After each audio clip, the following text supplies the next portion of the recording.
మనం ఎవరి పాదాలు పట్టుకొని ఏడుస్తున్నాం? ఎవరి దగ్గర మన చింతను చెప్పుకుంటున్నాం? ఎవరి దగ్గర మనం జవాబు పొందాలనుకుంటున్నాం?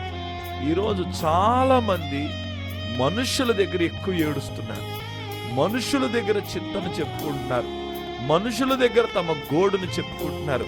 బైబిల్ గ్రంథంలో హన్నాను మీరు చూడండి. ఆమె దేవుని దగ్గరికి వెళ్ళి దేవుని మందిరంలో మూలుగులతో ఏడుస్తుంది. దైవజనుడికి కూడా తన బాధను చెప్పుకోలేదు.